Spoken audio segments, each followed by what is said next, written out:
Dios malo. Dios se compadece de nosotros, Él nos ama. Tenemos muchos ejemplos en la escritura que, que Dios nos ama. Tanto nos amó que dio a su Hijo único para que todos los que en Él creamos tengamos vida eterna. Número uno. En la parábola del Hijo pródigo nos muestra también el amor del Padre. Entonces, la Biblia dice que Dios es amor. Y de esa manera debemos demostrar a Dios, al mundo, que es un Dios de amor, que es un Dios perdonador, que es tardo para la ira y grande en misericordia. Ejemplos grandes tenemos, acordémonos cuando iba a ser destruido Nínive, cómo Dios no destruyó Nínive por el amor que le tenían las personas. Dios y nosotros, Dios y el hombre. ¿Cómo nos considera Dios a nosotros, a cada uno de nosotros? ¿Cómo nos considera? Primera de San Juan, perdón. Sí, perdón. Primera de San Juan, capítulo 3, 1 y 2. Primera de San Juan, capítulo 3, versículo 1 y 2. Capítulo 1. 1, 2. Ok. Mira, Mirad cuál amor nos ha dado el Padre para que seamos llamados hijos de Dios. Por esto el mundo no nos conoce porque no le conoció a Él. Amados, ahora somos hijos de Dios y aún no se ha manifestado lo que hemos de ser, pero sabemos que cuando Él se manifieste seremos semejantes a Él porque le veremos tal como Él es. Amén. Amén. Qué interesante. Mirad cuál amor nos ha dado el Padre. Él se considera nuestro Padre. Salmo 40. Salmo 40. Para que seamos llamados hijos de Dios. Por esto el mundo no nos conoce, porque no le conoció a Él. Amados, ahora somos hijos de Dios. Y aún no se ha manifestado lo que hemos de ser. Pero sabemos que cuando Él se manifieste, seremos semejantes a Él, porque le veremos tal como Él es. Ahorita no lo podemos ver, pero la promesa es que no ha hecho hijo de Él, y por eso el mundo no nos conoce y no nos entiende. Pero cuando se manifieste, seremos como Él. Entonces la Biblia nos dice que la relación que tiene Dios con nosotros se relaciona como un padre. Somos sus hijos e hijas. Cuando hablamos de hijo que habla la Biblia, pues sabemos que está hablando de raza humana. Pero ahora, hoy en día, se está usando mucho la palabra para incluir el género mujer y hombre, ella y él. Por lo tanto, somos hijos e hijas de Dios, porque el Padre nos ama y nos ha dado el nombre de hijos. ¿Cuántos de nosotros tenemos problemas? A ver, ¿cuántos? Ni uno. Todos. Ahora se preocupa Dios por tus problemas o por nuestros problemas. Vamos a ver Salmos 40, 1 al 3. Salmos 40 del 1 al 3. Dice, pacientemente esperé a Jehová y se inclinó a mí y oyó mi clamor y me hizo sacar del pozo de la desesperación, del lodo cenagoso, puso mis pies sobre peña y enderezó mis pasos. Puso luego en mi boca cántico nuevo, alabanza a nuestro Dios. Verán estos muchos y le temerán y confiarán en Jehová. El Señor está dispuesto a sacarnos del pozo de angustia, del pozo cenagoso, del pozo de pecado, y ponernos sobre peña en un lugar sólido. y darnos un cántico, darnos felicidad, gozo. Entonces dice que Dios sí se preocupa por nuestros problemas. Hay gente que dice, no, yo le pido mucho a Dios y Dios no me escucha. Dios no se preocupa por mí. Dios dice en la Biblia que sí se preocupa por nosotros. ¿Hay alguna pregunta hasta a este momento? No hay pregunta.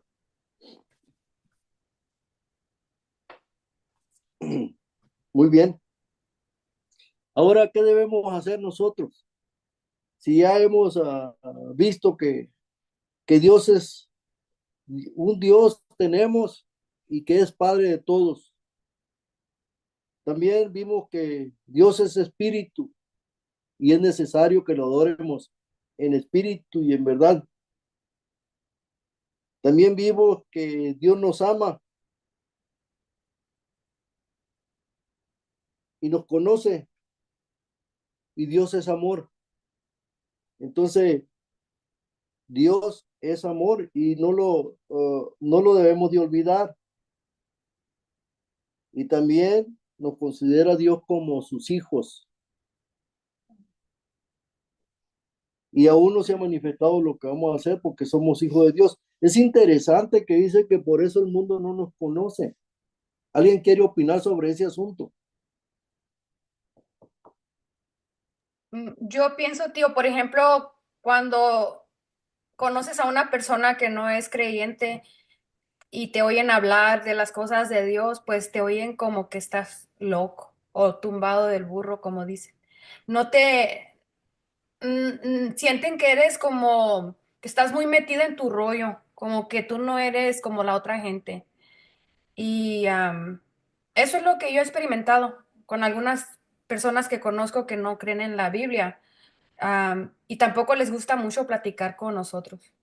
O, o se les hace raro porque no hablamos como groserías y no hacemos las cosas que ellos hacen.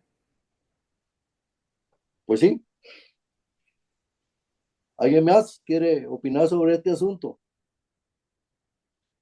Porque es interesante lo que dice el texto ahí, que por eso el mundo no nos conoce, porque no conoce a Dios, porque Dios es amor. Entonces, ¿qué es lo que espera el mundo o qué es lo que mira el mundo? Bueno, pues que el Hijo de Dios es muy diferente al Hijo del mundo. Por eso el mundo no lo conoce. Así como dijiste, pues no se hacen las cosas que hace el mundo. Y no pueden entender cuando Dios está en la vida de la persona. Por eso el mundo no nos conoce, porque no conoce a Dios. Y también vimos en el Salmos capítulo 40 del 1 al 3 que Dios se preocupa por nosotros y nos saca de la miseria, del pozo de la desesperación. Nos pobre sobre Peña, nos pone sobre Jesucristo y dice que nos da un cántico nuevo, nos da alegría, nos da gozo, nos da felicidad, no nos da tristeza. Jesucristo dijo, mi paso dejo, mi paso doy, no como el mundo la da, yo las doy. Ahora, ¿qué debo hacer? ¿Qué debemos hacer cada uno de nosotros? Es la pregunta. Número uno, debemos respetar el nombre de Dios. Y eso está en Éxodo 27. Éxodo 27.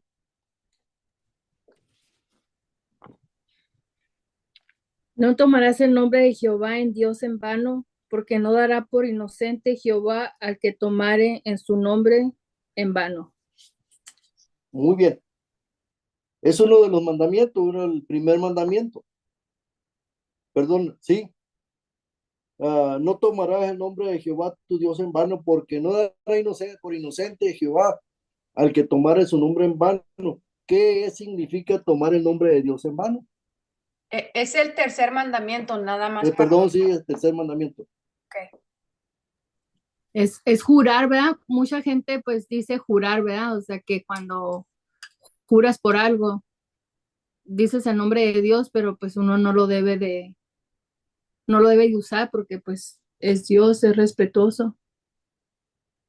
Bueno, pues sí, es un modo de tomar el nombre de Dios en vano. Yo tengo otro comentario sobre esto, tío.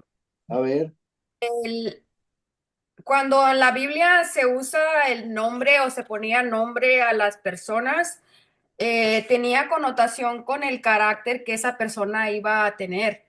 Entonces, sí, Dios tiene un cierto carácter. El carácter de Él es un carácter de misericordia y de amor y de justicia.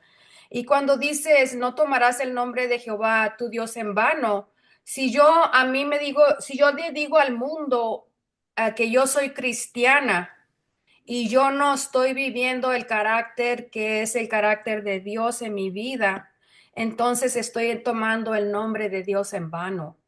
Eso es como yo lo veo. Tomar el nombre de Dios en vano es tomar lo que Él representa, el carácter, si yo no lo estoy viviendo en mi vida. bien, está bien. Ah, hoy en día para todo se dice, se usa la palabra oh my God,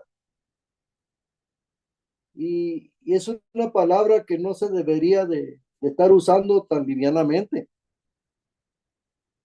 También es un modo de tomar el nombre de Dios en vano. Ah, y el testimonio de la persona que se dice ser, como dices tú, se dice ser hijo de Dios. Y si toma el nombre de Dios en vano, pues si anda haciendo cosas que no van de acuerdo con la fe, pues es tomar el nombre de Dios en vano. Hay muchas maneras de tomar el nombre de Dios en vano, de manera que Dios no dará por inocente a nadie que tome su nombre en vano. Ya vimos lo que pasó en Los Ángeles, en los premios Globe. ¿Qué hizo esta mujer que le dijo a todo el mundo que Dios había sacado cero en votación? El creador del cielo y la tierra había sacado cero. Y las madres y los artistas habían sacado más puntos que él. Eran más famosos que Dios. Es un modo de tomar el nombre de Dios en vano, de blasfemar el nombre de Dios. Y eso fue nacional y corrió por todo el mundo. Y la gente comenzó a protestar y a decir que por esa razón los ángeles estaban quemando. De manera que el nombre, tomar el nombre de Dios en vano es muy delicado. Debemos de tener conciencia sobre ese punto. No debemos de tomar el nombre de Dios en vano. No debemos de jurar para que nos crean el nombre de Dios. Ahora, el segundo punto que debo hacer es obedecer a Dios. Y ahí está en Hechos, capítulo 5 verso 29. O también, tío, cuando hay veces que, A pues los ver, del mundo, que casi dicen charras o chistes y usan el nombre de Dios y es como, es un chiste, no, es nomás un chiste nomás dije eso, pero no, o sea, no debemos de usar a Dios en chistes, en nada de eso, porque ahí, como dice usted, Blasfemia. es blasfemia, estamos usando el nombre de Dios en vano. sí, También digo, cuando estamos mirando una película y la película está usando mucho el nombre de Dios en vano, pero nosotros no estamos poniendo conciencia sobre eso porque estamos interesados en el drama de la película. También en esas cosas del Dios está poniendo atención. Sí, es cierto. bueno, entonces debemos poner atención en ese mandamiento, no tomar el nombre de Dios en vano. Hay muchas maneras que el ser humano tome el nombre de Dios en vano. El segundo punto dice obedecer a Dios. Y el texto bíblico está en Hechos, capítulo 5 verso 29.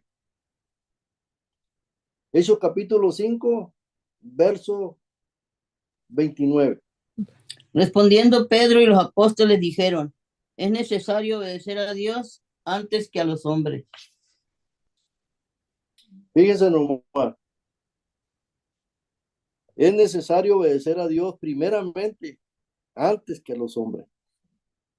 Entonces debemos de tomar esa actitud y ese consejo de la Escritura, que hay que obedecer a Dios primero y antes que a los hombres. A veces se obedece al ser humano primero y Dios queda en segundo lugar. Y aquí los apóstoles dijeron, primero hay que obedecer a Dios antes que a los hombres. Acuérdense que ellos eran amenazados y les pidieron que dejaran de predicar el nombre de Jesucristo.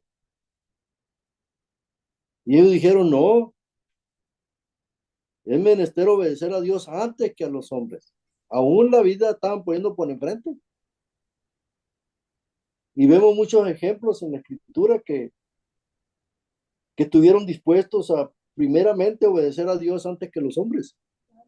El primer mártir, Esteban, puso primero a Dios antes que a los hombres.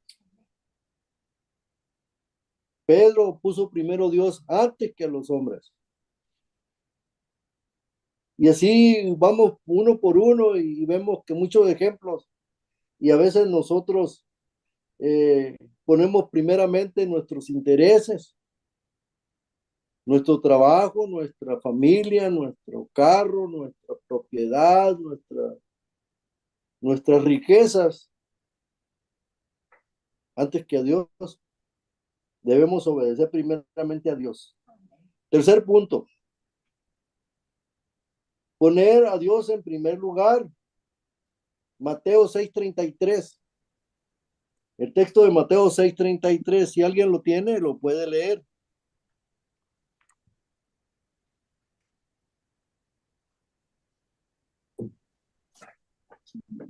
Te voy a dar chance. Sí, te voy a dejar a alguien que lea. Mateo 6, ¿qué? 33. Ay, 33. Aquí está, dice, buscad el reino de Dios por encima de todos los demás y lleven una vida justa y Él les dará todo lo que necesiten. Entonces, ¿qué debemos hacer? Poner primeramente a Dios en primer lugar y lo demás viene por añadidura. Lo Amén. demás se va añadiendo solo. ¿Cómo podríamos hablar de ese texto bíblico? A ver, a un ejemplo. Sencillo no le hace que se equivoquen, vale equivocarse, cabo que pues estamos aquí aprendiendo. ¿Qué es poner a Dios en primer lugar? A ver.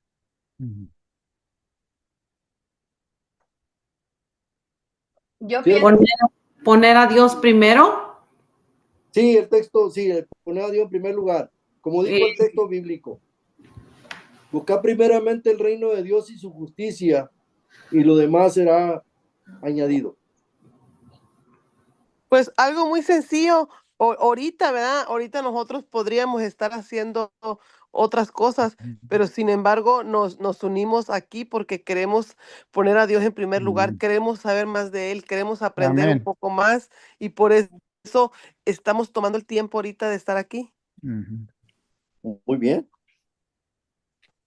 Es importante poner primero la mirada en el cielo, en las cosas de Dios, y lo demás que necesitamos se van a venir añadiendo. A veces nosotros nos preocupamos por saber mucho de las escrituras,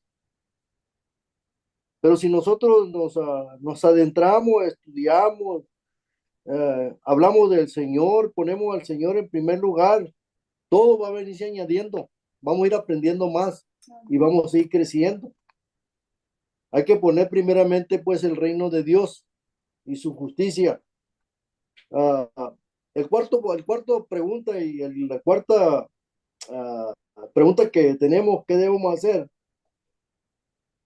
Dice, amar a Dios de todo corazón. Mateo 22:37.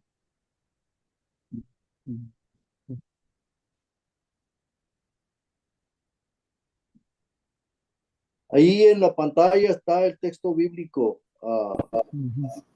¿Que lo leo? Léalo. Jesús le dijo, amarás al Señor tu Dios con todo tu corazón y con toda tu alma y con toda tu mente. Ah, qué mandamiento tan amplio, ¿no? Amarás a tu Dios con todo tu corazón. ¿Qué significa eso?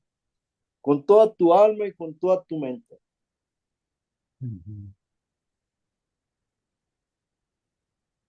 Pues yo pienso que sin reservas, sin nada que te pueda, nadie se puede poner en medio, ni un hijo, ni un esposo, ni una madre, ni un trabajo, nada. Todo es amar a Dios en primer lugar, hasta antes que nuestra propia vida. Amén. Amén. ¿Sí? Con todo nuestro ser, ¿no? Con todo lo que tenemos, con todo lo que somos. Espera a Dios que lo amemos de esa manera. Acordémonos del joven aquel que era muy rico y se arrodilló ante el Señor y le dijo, qué debo de hacer para ser salvo? Pues guarda los mandamientos. Pues si ya los he guardado de mi niñez, me los han enseñado, me los sé de memoria, pues entonces ve y vende todo lo que tienes y dale a los pobres.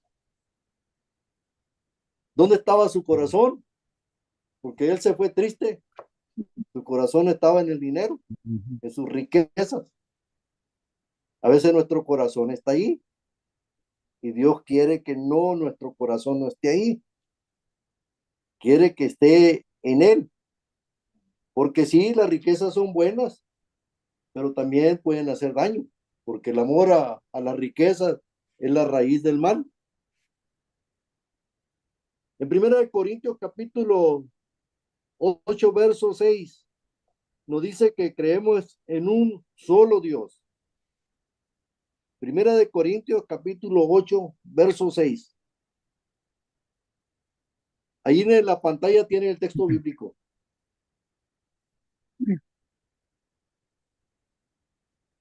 Para nosotros, sin embargo, solo hay un Dios, el Padre, del cual proceden todas las cosas, y nosotros somos para Él y un Señor Jesucristo, por medio del cual son todas las cosas, y nosotros por medio de Él. Muy bien, entonces creemos que hay un solo Dios. No hay muchos dioses. La gente se quiere hacer muchos dioses, quiere mirar a Dios y se forman muchas imágenes para imaginarse que ese es Dios. Pero en el principio del estudio dijimos que Dios es espíritu y los que adoren a Dios en espíritu y en verdad tienen que adorarlo. Y hablamos también que Dios está manifestado en tres personas en el anterior, pero tenemos un texto adicional, Mateo 28, 19. Y aquí nos habla de que debemos ir a las naciones y hacer discípulos. Y dice, bautizándolos en el nombre del Padre, del Hijo y del Espíritu Santo. Entonces, está manifestado en tres personas. No son tres dioses. Es un Dios. Jesucristo dijo, yo y el Padre uno solo somos. De manera que está manifestado en tres personas. Y es creador del universo, nos dice la Biblia, Génesis capítulo 1, verso 1. Dice, en el principio creó Dios los cielos y la tierra. Es el creador de todas las cosas. Tenemos también el libro de Isaías 45, 18. Porque así dijo Jehová, que creó los cielos, el Dios que formó la tierra, el que hizo y confirmó, no lo creó en vano, para que fuera habitada, la creó. Yo soy Jehová y no hay otro. Entonces, el Dios que estamos presentando esta noche es el creador del cielo y la tierra, y la creó con un propósito para que la habitáramos. Y dice, yo soy Jehová y no hay otro. Entonces Dios, cuando hablamos de Dios, estamos hablando de Jehová, de Dios Padre. Cuando hablamos del Hijo, estamos hablando del Señor Jesucristo, nuestro Salvador, que vino a morir por nosotros. Y cuando estamos hablando del Espíritu Santo, es el intercesor entre Dios y Jesucristo aquí en la tierra. De manera que tres son las personas. Tenemos también Hebreos capítulo 1, verso 10. ¿Alguien lo quiere leer? Para no leerlo yo. Tú, oh Señor, en el principio fundaste la tierra y los cielos son obra de tus manos. Interesante, ¿no? Ujú. Este segundo estudio, al presentar quién es Dios. Y estos textos bíblicos nos deben recordar y nunca olvidarse quién es el creador de todas las cosas. ¿Quién es el que fundó la tierra y los cielos, dice? Son obra de sus manos. Alabado sea el Señor por eso. ¿Cómo es Dios? Primeramente, Dios es inmortal. Primera de Timoteo, capítulo 6, verso 16. Dios no muere, Dios es eterno. Yo lo leo. El cual solo tiene inmortalidad, que habita en la luz inaccesible, a quien ninguno de los hombres ha visto ni puede ver, al cual se honra y potestad eterna. Amén. Amén. El cual solo tiene inmortalidad. Para empezar, pues Dios es inmortal. No es un Dios que muere. Hay algunos, como Mahoma, que es uno de los grandes profetas y es muy reconocido y adorado. Ahí existe donde va la gente a adorar, a reconocer a Mahoma. Hay otros que son muy reconocidos, Buda, pero ellos murieron también. Jesucristo murió y resucitó, pero Jesucristo ya no muere. Y en el caso de nuestro Dios creador, Él es inmortal. Entonces no podemos nosotros estar perdiendo nuestro tiempo en pensar que es un Dios que no existe, que está muy ocupado, que no pone atención. Es inmortal y Dios ahí está en espíritu para que le pidamos. Dios es espíritu, San Juan 4:24. Dice, Dios es espíritu y los que le adoran en espíritu y en verdad es necesario que adoren. Donde quiera que nos arrodillemos, si es abajo de un árbol, si es en el bosque, en el desierto, ahí está Dios. Dios es espíritu. Y cuando lo adoramos en verdad, y es necesario que sí lo adoremos en verdad, creyendo que ahí está. Además, Dios es eterno. Isaías capítulo 57:15. Porque así dijo el alto y sublime, el que habita en la eternidad y cuyo nombre es el santo. Y yo habito en la altura y santidad y con el quebrantado y humilde de espíritu, para hacer vivir el espíritu de los humildes y para vivificar el corazón de los quebrantados. Porque así dijo Jehová, alto y sublime, y habita en la eternidad.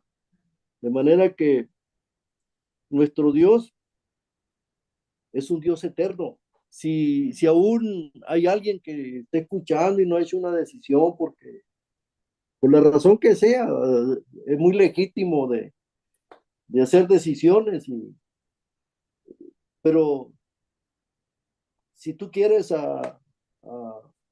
aceptar a Jehová como tu Dios, estás seguro de que Jehová es eterno, de que Jehová existe, de que es un Dios creador, que es inmortal, que es eterno.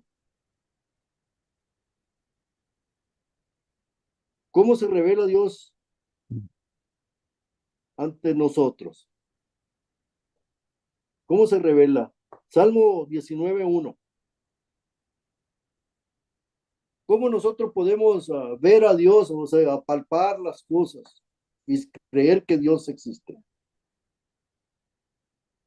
La Biblia dice que los cielos cuentan la gloria de Dios y el firmamento anuncia la obra de sus manos. Cuando nosotros alzamos los ojos al cielo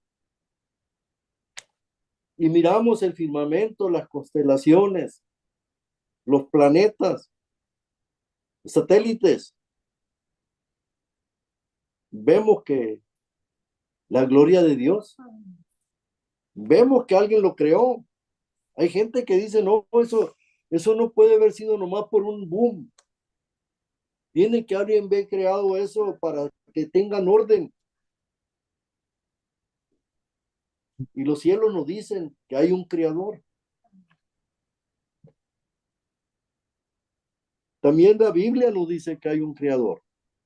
Las Santas Escrituras, que conocemos como Biblia, también nos dice, Apocalipsis capítulo 1, versículo 1, nos dice que tenemos un creador, que es la revelación de Jesucristo. ¿Alguien quiere leerlo? De los que están participando. Yo lo puedo leer si me escuchan. Sí, sí lo escuchamos, hermano, léalo. La revelación de Jesucristo que Dios le dio para manifestar a sus siervos las cosas que deben suceder pronto, y la declaró enviándola por medio de su ángel a su siervo Juan. Qué interesante el texto, que es la revelación de Jesucristo, porque por medio de Jesucristo nos reveló las Santas Escrituras. Y Dios se manifestó a través de las Escrituras a sus siervos, que el que mismo Dios le dio al ángel. ¿Para qué? Para que llegara por medio de Juan. Entonces tenemos un Dios que es revelado ante el ser humano. Y el modo de reconocerlo más, sí, lo reconocemos con las obras de sus manos, los bosques, los pájaros, los animales del campo, las aves, los niños cuando nacen, el ser humano, cuando vemos la grandeza de Dios, cuando vemos un ojo, una oreja, las funciones que tiene, vemos que hay un Dios que lo creó, que lo hizo. Hermano, Sí, dígame. aquí en Apocalipsis 1:1 dice la revelación de Jesucristo. Esto es Apocalipsis, que en sí es la revelación de Jesucristo, Sí, que Dios le dio para manifestar a su siervo las cosas que deben de suceder pronto. Y pues es impresionante que el libro de Apocalipsis fue escrito para nuestro tiempo, todas las profecías que nos anuncian los detalles acerca del fin del mundo, y eso fue declarado a Juan por medio de Cristo, y, y que no fue escrito para el tiempo de ellos, de los apóstoles, fue escrito especialmente para nosotros, los que vivimos en los tiempos finales de la historia de este mundo. amén, así es, sí. El último libro de la Escritura fue revelado por el Señor Jesucristo a Juan el apóstol. Y eso es para que nosotros pues nos preparemos y saber que es un Dios que se muestra y nos dice qué va a hacer, cómo van a suceder las cosas. Nos ayuda a prepararnos, nos ayuda a conocerlo, a aceptarlo. Dios es nuestro Padre, dice la Escritura, Ujú. y se preocupa por nuestros problemas. Amén. Mande. Oh, perdón. Amén. Ujú. Se preocupa por nuestros problemas y en el Salmo 46:1 nos dice allí el texto que puso en gris, Salmo 46:1, Dios dice que Dios es nuestro refugio y fortaleza, nuestro pronto auxilio en las tribulaciones. Amén. Dios nuestro refugio, ¿a dónde podemos ir con nuestras necesidades? Con nuestros problemas. Ahorita el mundo está lleno de problemas, está lleno de necesidades, de enfermedades incurables, gente quedando sin casas, familias siendo destrozadas por las drogas, por el alcohol. Los que sufrimos, ¿a dónde podemos ir? ¿A dónde puede ir esta gente? Tenemos que decirle que Dios es un refugio, que es una fortaleza y es pronto auxilio a nuestra necesidad, a nuestras tribulaciones. Por eso decimos que Dios es un Dios vivo, que existe. Dios es Amén. nuestro Padre y se preocupa por nosotros. Así como nosotros nos preocupamos por nuestros hijos, Él se preocupa también por nosotros. Nos consuela en el dolor. Segunda de Corintios, capítulo 1, verso 3. Y vamos a leer un texto más y con eso vamos a dejar abierto para no hacerlo más largo, para algunas, si quieren hacer preguntas, participación. Tenemos tiempo de orar también. El Señor nos consuela. Segunda de Corintios, capítulo 1, verso 3. A ver, Chelo. Aquí estoy. A ver. A ver, Marisela. Bendito sea el Dios y Padre de nuestro Señor Jesucristo, Padre de misericordia y Dios de toda consolación. Amén. Amén. Sí. Bendito sea. Entonces esos textos nos ayudan a poder animarnos. Es nuestro Señor Jesucristo. El Padre es misericordioso. Entonces, debemos de confiar de que Dios se preocupa por nuestros problemas, que no estamos a la deriva. ¿Cómo debe ser nuestra actitud hacia Dios? Ujú. Debemos confiar en Él. Salmos capítulo 52:8. Pero yo, como oliva verde en la casa de Dios, en la misericordia de Dios, confío eternamente y para siempre.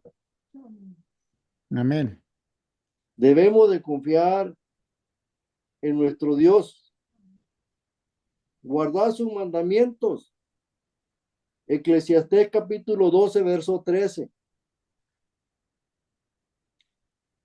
¿Alguien lo quiere leer? Ok. Sí, lo leo yo. Dice, el fin de todo el discurso oído es este: teme a Dios y guarda sus mandamientos, porque esto es el todo del hombre. Y un comentario acerca de este versículo es que Sí. fue escrito por el rey Salomón, que es considerado el hombre más inteligente que haya existido en el mundo. Y que al final de todo el aprendizaje y todo lo que él sabía, vino a concluir con que el fin de todo es temer a Dios y guardar sus mandamientos. Y también otra observación es que muchas personas dicen que los mandamientos ya no están vigentes, pero aquí también nos dice que tenemos que temer a Dios y guardar sus mandamientos, porque eso es el todo del hombre. ¿Qué significa temer a Dios?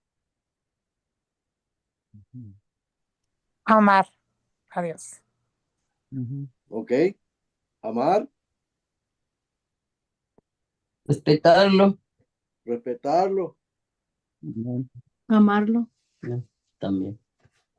Dice que el principio de toda la sabiduría es el temor a Jehová. Amén. Entonces, si tememos a Dios, somos sabios y guardamos sus mandamientos. Los mandamientos significan obediencia. Amén. Y ese es el fin de todo discurso. Tenemos que obedecer a Dios. Tenemos que por medio de la obediencia es como se va a salvar el hombre. Si no se obedece, no se va a salvar. Y podemos ver la historia de nuestros padres, todos los que desobedecieron, ¿cómo les fue? Y ahorita que leímos el primer capítulo del primer versículo de Apocalipsis, ahí viene todo lo que va a suceder de los que desobedecen a Dios. Entonces, temor y obediencia. Si quisiera comentar, hermano, Sí, dígalo, hermano. dice guarda los mandamientos. Sabemos que la salvación es por gracia, es gratuita, pero el guardar los mandamientos es por amor y en obediencia a lo que Él nos pide. En sí no guardamos los mandamientos para salvarnos, sino porque ya Él nos ha salvado y en agradecimiento obedecemos con amor. Y pues el temor es parte de esa, incluye esa obediencia a nuestro Dios. No es un temor de como el temor que a veces se tiene al peligro, sino es un temor de reverencia y de obediencia a nuestro Dios. Amén. Sí, así es. Muy bien. Y podemos encontrar en muchos textos bíblicos que los mandamientos son delicias para Jehová. Nos protegen. Los mandamientos nos dicen, pues no robes, no mates. Entonces, nos protegen de caer en pecados. El Señor nos ha puesto una protección. Muy bien. Hay gente que dice que no cree en Dios porque no lo ve. Hay gente que dice que no creo en Dios porque no lo entiendo. En Salmo capítulo 14, verso 1 dice, ¿quién no cree en Dios? Dice el necio en su corazón, no hay Dios. Yo creo que esta noche, después de haber leído tantos textos bíblicos, y son muchos más, pero no podemos pasarnos toda la noche con tanto. Después de haber leído tanto y la Biblia presentarnos quién es Dios, no podemos ser como dice el Salmo aquí, que dice el necio en su corazón, no hay Dios. ¿Cuántos creen en esta noche que sí hay Dios? Amén. ¿Cuántos están dispuestos a aceptar a Dios con todo su corazón, con toda su alma y con toda su mente? Gloria a Dios. Amén. Pues que así sea, que este estudio esta noche nos pueda ver ayudado a poder comprender quién es nuestro Dios y cómo es Él, y amarlo y respetarlo, guardar sus mandamientos para que podamos ser hijos de Dios.